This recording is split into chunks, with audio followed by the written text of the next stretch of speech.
나는 밀리터리 덕후다. 본격 밀리터리 팟캐스트 밀떡을 시작합니다. 정철이 함께 병원의 밀떡. 바로 안녕하세요, 박찬준입니다. 안녕하세요, 놀러온 남자 정명섭 정적입니다. 예, 플래툰 홍편이 인사드립니다. 네, 이렇게 밀떡이 시작됐습니다. 이번 시간은 부대 이야기 시간이죠. 예, 부대.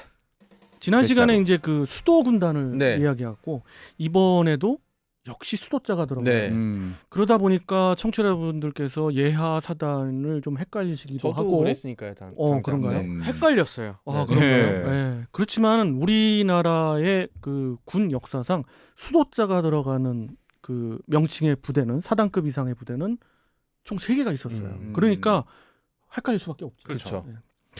그 수도군단은 이제 지난 시간에 설명을 드렸고 수도권 서측방 절대사수라고 네. 했잖아요. 이번에는 서울 절대사수입니다. 서울. 예. 바로 수도방위 사령부의 작전 섹터는 뭐니 해도 서울입니다. 서울에 약간의 위성 도시까지 포함하죠. 그렇죠. 그렇지만은 서울을 방어하는 군단급 부대가 바로 수도방위 사령부고요. 이게 이제 제가 섹타를 보고 좀 잠깐 웃었는데 왜냐하면 조선시대 때도 이제 한양의 성벽이 이제 한양으로 그렇죠. 생각하는데 네. 사실 성벽에서 심리 바깥까지도 이제 한양으로 쳤어요. 그렇죠. 아, 네, 이걸 결국 성저 심리라고 쳤거든요. 아, 그때도 네. 수도권이 있었네요, 결국은. 네. 지금 서울에서 외곽의 위성 도시까지 하면은 딱 그 생각이 이제 얼추 나더라고요. 그러네. 그러니까 네. 성남 뭐 이런 식으로. 네, 맞습니다. 그렇죠, 네, 네. 그렇죠. 인근까지는 싸고 들어가는 맞아요. 거네요. 맞습니다. 성남, 뭐 광명 여기까지는 뭐 북쪽으로 의정부 뭐 이런 식으로. 그렇죠. 북쪽은 의정부는 아니고요. 의정부까지는 이제 그 북쪽에 있는 그 페바 이남 지역을 이제 철책 및 예비 사단들이 막고요. 아, 하긴. 예. 네, 서울은 이제 그 북한산이 경계예요. 북한산을 경계로 한강까지를 이제 그렇구나. 모 사단이 맡고 있고요. 나중에 제가 소개를 드리겠지만 예. 그 다음에 한강 이남부터 뭐 광명, 성남 또 뭐 하남, 안양 네. 이런 하남시. 쪽까지 정도, 하남 예. 이런 쪽까지 정도를 모 사단이 맡아서 그 수도방위 사령부에는 예하의 사단이 이제 2개 사단이 있어요.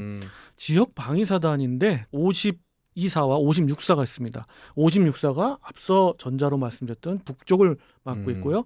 52사단은 남쪽을 맡는데 그 북쪽과 남쪽은 한강 그렇습니다. 이남 이북 예, 이렇게 예, 말씀하시는 예. 거죠? 예. 그래서 살고 계신 그 본적지나 그 주소의 지역이 어딘가에 따라서 예비군 소집에 52사단으로 가느냐, 56사단으로 가느냐가 정해지죠. 저 서대문에 사는데. 서대문 예. 54입니다. 아. 강북이니까. 네. 예. 자, 뭐 우리 그 지금 있는 SBS는 네, 네. 바로 그래서 52사단이 있고요. 52사단 여기서 이제 예비군 훈련이 있으면 52사단의 기동대대 중에 한 개 중대, 한 개 소대가 딱 옵니다. 와가지고 싹 깔아요. 여기. 얼마 전에 여기 오는데 그 옆에 공원 있잖아요. 공원에서 이게 그 훈련하는 거를 잠깐 본 적이 있었거든요. 왜냐면 저도 방송 봤어요. 네, 예. 중요한 이제 시설이고 그러면은 그 얘기하는 수방사 소속 병사들이 그 근무복을 입은 그 병사들 맞나요? 근무복을 입은 병사 그 근무복이니까 전투할 네, 네. 때는 이제 근무복을 네, 그렇죠. 안 입죠. 네. 근데 되게 특이했던 게 사실 저는 우리 다 전방에 있고 이래서 근무복이라는 게 따로 없었잖아요. 그냥 얼룩무늬 전투복. 그때 우리 때는 이제 위에는 그냥 민무늬 야상이었는데 서울에 휴가를 나와 보니까 이제 그 별도의 근무복 형태가 있는 거처럼 그게 이제 보이더라고요. 네. 뭐 사실 좀 위화감 문제도 있었고요. 네, 네. 옛날에 그 수도방위 사령부 이제 수도방위 사령부를 이제 본격적으로 말씀드리면 말씀하신 대로 그런 근무복이 있는 어떻게 보면 근위 부대 같은 그렇죠. 겁니다. 태생이 그렇습니다. 어쩔 수 없이 그 옛날 독재 정권의 냄새가 네. 물씬 풍기는 그런 부대예요. 바로 그 30사단과 33사단이 있었습니다. 서울 근교에 그렇죠. 그 30사단의 한 개 대대와 33사단의 한 개 대대가 서울로 차출됐어요. 그래서 5.16에 의해서 벌어진 그래서 태동이 된 그게 바로 수도방위 사령부의 33단, 33단, 30단이라고 예전에 근무하셨던 분들 알고 계신 그게 전형이고요. 바로 그 청와대의 외곽을 지키는 그런 부대였고 그것이 이제 지금 통합이 돼서 1경비단이 됐죠. 수도방위 사령부가 왜 군단급 부대냐면 예하에는 2개 사단 아까 설명드렸던 2개 사단이 있고 1개 여단이 있습니다. 방공부대 중에서는 굉장히 큰 부대예요. 수도권 전체를 지키고 있는 서울에만 77개 진지가 있습니다. 각 진지가 어디에 있는가를 알고는 있는데 이건 기밀이라고 합니다. 그래서 말씀은 못 구체적으로 드리고. 말씀드리면은 B라든가 네. B에 있고 B에도 있고. 네. B에도 네. 있어. 그게 뭔가요? 이게 뭐 말해봤자 의미가 없잖아요. 지금. 그렇죠. 예. 사실 한 군데는 이미 언론 타기했어요. 그렇죠. 네. 63 빌딩 꼭대기에 있는 네. 도심 GP. 네. 이거 같은 경우는 이미 뭐 언론에 다 공개가 됐으니까. 그러니까 네. 그런 식으로 고층 빌딩 옥상에까지 있는 경우도 있어요. 고층 빌딩에는 이제 3군데에 있고요. 그 진지 중에 이제 77개 중에 3개가 이제 그 고층 빌딩에 있고 나머지는 이제 뭐 기타 네. 그렇죠. 너무 길게 알려고 좀 하면 높은 안 곳에 됩니다. 있어요. 네. 높은 네. 곳에 다 있고 일방공여단은 뭐냐면 수도권에 대한 방공망을 벌컨과 오리콘 지금은 이제 고토역합니다만 오리콘 포로 전부 이제 그물망으로 이제 그 사격을 해서 우리도 만만치 그게 않죠. 뭐예요? 그러니까 적기를 보고 쏘는 게 아니에요. 네. 다 그 포마다 어디를 그 기준으로 쏘게 돼 있어요. 그 상황이 벌어지면 그쪽으로 쏘다 보면 지나가다가. 자 그물이 생기죠. 이렇게 아. 교차 사격으로 인해서 그렇죠. 그래서 결국 저공으로 날라오는 적의 미그 21 이하 미그 21을 제외한다고 보면 미그 19, 17은 다 걸리게 돼 있습니다. 뭐 AN2라든가. 네. 또 미그 21은 이제 그 각 진지에 있는 대공 미사일로 격추를 시키게 됩니다. 자, 이렇고 그 예하에 있는 부대들이 이제 아까 소개해드렸던 1경비단은 그 수도권 외곽, 그 정확하게 말씀드리면 북악산과 인왕산을 거점으로 그 33대대와 지금은 이제 대대로 이제 좀 이렇게 규모가 축소됐어요. 33대대와 30대대가 있고요. 그다음에 청와대 내에서의 그 경호 이 부분은 기밀입니다. 네. 그래서 말씀은 못 드리지만 55경비단, 5경비단이라고 안 합니다. 55경비단이 맡고 있다 이렇게 아. 생각하시면 되고요. 그럼 보세요. 그 수도방위사령부의 단급 이상을 얘기를 안 드렸는데도 불구하고 단급 이상을 얘기를 네. 하고 있는데도 불구하고 몇 개가 나온 거예요 지금? 그렇죠. 이게 그러니까요. 완전히 이제 군단인 거잖아요. 네. 그 외에 이제 군사 경찰 단이 있고요. 이제 옛날에는 헌병단이라고 불렸지요. 그 다음에 이제 공병단이 있어요. 1113 공병단이 있고 그 다음에 이제 그 또 중요한 게 예전에는 전차부대까지 있었어요. 바로 19전차대대. 제가 그 2기갑 여단을 설명할 때 19전차대대를 설명을 드렸을 거예요. 19전차대대가 8사단으로 갔다가 결국은 2기갑까지도 갔습니다. 그러면은 수도에 있었을 때 정권이 어느 정권 때까지 있었던 거예요? 5.16 이후에 우리는 계속해서 수도 경비사령부로 불렸고 수도방위사령부로 80년대에 이제 개칭이 돼서 지금까지 계속 있던 부대예요. 그러니까 이제 청와대 외곽을 경비하고 내각을 경호까지 그 측면 경호까지 맡고 있고 지원까지 하는 모든 부대가 있는 게 수도방위사령부고요. 수도방위사령부 예하의 2개 사단은 아까 말씀드린 한강 위쪽은 북한산을 절대 사수하는 게 56사단입니다. 물론 그렇죠. 지역방위사단이기 때문에 예비군, 향토 예비군들이 전부 소집돼서 각각 진지에 그렇죠. 그 전개된 진지에 들어가서 무조건 사수하게 그렇죠. 돼 있고요. 후퇴는 있을 수 없죠. 그렇습니다. 52사단은 뭐겠어요? 한강 이남. 일단 다리부터 끊습니다. 다리부터 전부 폭파해서 끊고 한국 전쟁 때 그 시흥 전투사령부라고 네. 들어보셨죠? 그 시흥 전투사령부의 임무 비슷하게 맡고 있는 게 바로 52사단입니다. 52사단은 그 광명 쪽에 이제 그 사단본부가 있고요. 그 56사단은 북한산 근처 그 언저리 그러니까 좀 만약에 넘어. 만약에 북한군이 이제 운이 좋아서 수도권까지 진입해서 이 예비군 부대가 부닥친다면 저는 정말 북한군이 지옥을 맛볼 수 있을 것 같아요. 왜냐하면 제일 잘 싸우는 군대가 어떤 군대냐면 뭐 무기가 좋은 군대가 아니라 자기 가족을 지키는 군대거든요.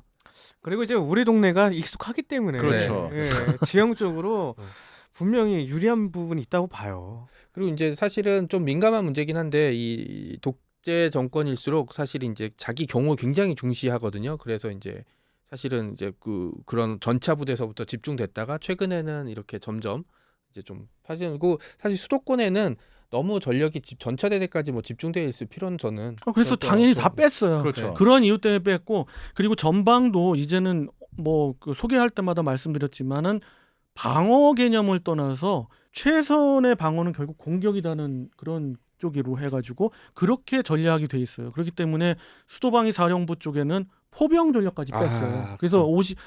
같은 지역방위 사단이라고 해도 그 다른 지역에 있는 거는 포병대대가 하나씩 있어요. 근데 뭐 전에 얘기했던 이제 수도군단도 그런데 여기 수도방위사령부의 예하 포병 그 지역방위사단의 포병대대는 없습니다. 다 해체가 됐어요. 거의 그 대공전력만 남아 있다고 보면 될 것 같아요. 그렇지는 않고요. 뭐 대공전력이 이제 그 서울이니까 주가 되겠지만은 어찌 됐든 밀고 밀려서 만약에 서울까지 온다면 후퇴 않고 계속 병력을 그 진지에 투입시켜서 절대 사수하는 것이 수도방위 사령부의 80년대 정도까지, 그러니까 제가 90년대 이제 미국 사람이 쓴 이제 항반도를 배경으로 한 제2차 한국 전쟁을 이제 쓴 소설을 보면은 이제 그 서울 이남으로 밀리는데 서울은 이제 그냥 요새가 돼버린 거예요. 예, 그래서 북한군이 공격을 못하면서 출혈을 계속 강요하는 역할을 하기 때문에 뭐 지금은 뭐 그 정도까지는 생각을 안 하겠지만 어쨌든 DMZ와 가깝기 때문에 저는 수방사의 역할과 위상이 이제 계속 줄지 않을 거라고 생각하고 있습니다. 그래서 여기서 또 뭐 그 댓글에도 있었지만은 그 동원사단들 네, 수도방위 사령부 예하에 있다가 동원전력사령부로 들어간 동원사단들이 있어요. 근데 혹여 왜 그 사단은 소개 안 시켜 주세요? 그러면 현 그 편제대로 이제 하기 때문에 그렇습니다. 그러니까 바로 그 60 동원사단이나 71 동원사단은 원래 수도방위 사령부였지만 지금은 동원전력사령부 예하에 들어가서 그때 소개를 해드리도록 하겠습니다. 이렇게 보면 군단의 평균적인 어떤 그 병력이 대한민국 군 기준으로는 5만 봅니다. 5만. 그런데 그러면 그죠 5만 가까이를 보는데 수도방위 사령부가 군단급이냐? 병력으로 보면 거기엔 미치지 못하지만 군단급에 있을 만한 것들이 다 있습니다. 그렇죠. 5개 단 그리고 2개 사단 그리고 1개 여단 이렇게 주요 부대가 편제되어 있는 것이 수도방위 사령부입니다. 저 기억나는 게 그 두 가지 이제 사진을 보면 색깔이 되게 이상한 벽돌색 전투복이 예, 있었던 멋있었어요. 기억나요. 네. 예, 뭐 있었죠 옛날에. 네. 예. 제가 수도방위 사령부 출신이라 그런 게 아니라 진짜 근무복 입고 나갈 저 당시에는 근무복이 그렇게 굉장히 돋보였어요. 왜냐하면 지금은 그죠. 네. 각각 군의 그 어떤 그 정복도 있고 근무복들이 있어서 이제는 위화감이 없는데 그때는 그런 게 있었고요. 또 하나 좀 위화감을 조성할 수 있는 게 제가 직접 확인한 건데 전체를 보급하는 그 3군 예하의 이제 보급 그 부대에 가면 수도방위 사령부 예하 부대부터 먼저 줘요. 그러니까 A급부터 안만 나가잖아요. 좀 그게 있네요. 확실히 네. 어떤 그 위화감의 그게. 그렇습니다. 그리고 또 하나 이제 뭐 방공 여단의 그 어떤 에피소드도 좀 있고요. 아까 같은 뭐 A, B, C 빌딩에 있는 그 방공 부대들의 어떤 에피소드들 많은데 그런 것들은 이제 뭐 좀 여담이니까 다음 기회에 좀 말씀드리고요. 그리고 또 이제 또 민감한 문제가 있을 수 있으니까. 네, 그죠? 그리고 또 하나 뭐 재미난 거는 52사단과 56사단 예전에는 57사단 이렇게 3총사라고 그래서 네. 세 개가 있었네. 그렇죠. 있었는데 57사단과 56사단은 합병을 했어요. 그래서 56사가 이제 흡수를 했는데 예하에는 그 2개 사단 모두 5개 연대나 있어요. 그러니까 예비군이 이제 다 들어와 가지고 갖춰지는 연대들이죠. 그런데 중요한 건 뭐냐면 52사단은 옛날부터 전통적으로 예비군 훈련이 좀 느슨하다. 대신 현역들이 생활하기에는 굉장히 빡세다라는 그것이 이제 전통이고요. 네. 반대로 56사단은 현역은 진짜 조금 약간 당나라. 뭐 편안한데, 물론 네. 그 출신 부대 분들한테 상당히 미안한데. 제가 예비군련 56사에서 받았습니다. 근데 예 맞습니다. 근데 예비군은 겁나 빡세요. FM대로 했어요. 모르겠는데. 그거는 이제 플래툰 모르겠네. 편입장이라서 그런 거 아니에요? 그러니까 저 때에 뭐 크게 나이 차이는 많이 안 나지만 저 때에 인구에 회자되고 돌던 정설이에요. 헌병실장님은 미군이라 그래요. 그지. 근데 예비군련은 그냥 한국하고 똑같이 받아요. 가면은 이제 별의별 군복이 다 보여요. 카투샤 아니면 미군 군복서부터 이제 그 옛날 군복 이렇게 해서 그걸 보면 이제 저 언제고 이런 맞추는 재미 되게 있었죠. 그렇습니다. 기록하기에도 그렇게 빡센 것 같지는 않은데 뭐 하여간에 그건 뭐 개인의 경험이니까. 요새 모 정치인 때문에 카투사 얘기 나오고 그러다 보니까 이제 육군본부 예하에 있죠 인사사령부에 대해서 질문을 아주 자세히 주셔서 제가 뭐 밴드에도 한번 우리 이제 밀떡 밴드에 한번 소개를 그래서 시켜드린 적이 있습니다. 수도방위 사령부가 그러니까 수도방위를 하면서 수도를 계속 수복하고 있을 거 아니에요. 그러면은 나머지 이제 다른 부대들은 공격을 하러 올라갈 텐데 그 부대들은 어떤 부대들이 어떤 방식으로 올라가요? 지금까지 얘기했던 전방에 있는 예비사단들이 이제는 바뀌어가지고 다 치고 올라가게 돼 있고요. 그 그리고 전까지는 이제 소개를 안 드렸던 공격 부대는 바로 다음 시간에 네. 화려하게 하겠습니다. 다 많은 분들이 기다렸던 7기동 군단에 대해서 칠기동 다음 군단. 시간에 아. 하겠습니다. 예. 그래서 네. 수도 방위사령부는 무조건 방어입니다. 무조건 방어. 그렇게 얼마 생각하시면 전까지 돼요. PT했던 그냥 거의 마지노선이네요. 그렇습니다. 이게 뚫리면 이제 수도는 이제 끝나는 함락이 거니까. 되는 거예요. 수도방위사령부의 그 1방공여단은 예전에는 그 수도방위사령부의 10방공포병단, 그러니까 방포단이라고 하죠. 10방포단이 있었고요. 그리고 수도군단에 별도의 그 단급 부대가 있었어요. 이 두 개 부대가 이제는 합쳐져서 1방공여단이 됐고 예하에 4개 그 방공대대가 있는데 그 중에 한 개 대대가 바로 그 56사단이 사수하고 있는 지역 쪽에 많아요. 예. 물론 그 청와대 주변에 있는 모 산들에도 굉장히 많지만 그 주변에 많아요. 그래서 저희가 방포단에 근무할 때 파견을 나가본 적이 있는데 56사단의 그 진지가 북한산이 의외로 그게 우리가 늘 올라다녀봐서 그러긴 하지만 의외로 굉장히 요충지예요. 그럼요. 뚫고 그렇죠. 왜 한양이 수도가 됐는가를 고려 때 남경이었죠. 네. 북한산에 올라가면 대본에 알 수가 있는 거예요. 제가 북한산 며칠 전에도 올라갔다 왔거든요. 그런 쪽으로 한번 보세요. 보시면 아우, 굉장히 달리 생각이 들 거예요. 아, 이래서 여기가 요충지구나. 그래서 김밥 맛이 장난 아니었어요. 북악산을 이제 방어하는 이제 1경비단의 30대대도 일부 차출될 수는 있지만은 56사단은 거기만을 위해서 존재하는 부대다라고 생각하시면 이해가 빠르실 겁니다. 예. 네. 자, 서울 절대사수인 예전에는 이제 근위부대라고까지도 얘기했던 지금은 이제 그런 의미는 우리나라에는 없지만 수도방위 사령부에 대해서 얘기를 했고요. 제가 출신 부대라 그래서 뭐 네. 애착이 가는 건 아니지만은 수도방위 사령부도 빼놓을 수 없는 그렇죠. 그 우리나라의 아주 주요한 부대입니다. 핵심이니까요. 그렇죠. 네. 이 수도방위 사령부가 나오는 영화를 보고 싶으면 감기를 보시면 돼요. 감기. 맞다. 예. 네. 5.16도에서도 네. 나오고요. 그 과거의 배경인 네. 거에도 나오고 그 12.6도 당연히 그렇죠. 나오고 네. 그렇습니다. 뭐 역사의 한복판에 있었던 장태환 네. 그 사령관 아시잖아요. 아, 그럼요. 예. 장포스. 예. 자, 뭐 그런 걸로도 유명하고 예전에는 그 수도방위 사령부를 소개해드렸을 때 그 역사에 대해서 많이 소개를 해드렸고 앞서 서두에서 말씀드렸던 수도자가 들어가는 3개의 부대를 다 얘기를 드렸잖아요. 벌써 2개 부대를 얘기 드렸고 오늘 마지막으로 수도자 나오는 부대를 설명드린과 동시에 크로징을 네. 할 수 있어서 뜻깊은 맞아. 것 같아요. 뭔가 확실히 개념이 잡힌 것 같아요. 그 전에는 그냥 헷갈렸거든요. 그래요. 많이. 예. 이거 개념 잡으려면 굉장히 오래 걸려요. 그렇죠. 예. 네. 자, 청취자 여러분 어떻게 보셨는지 모르겠어요. 수방사 출신 청취자분들도 반가우셨으리라 네. 생각합니다.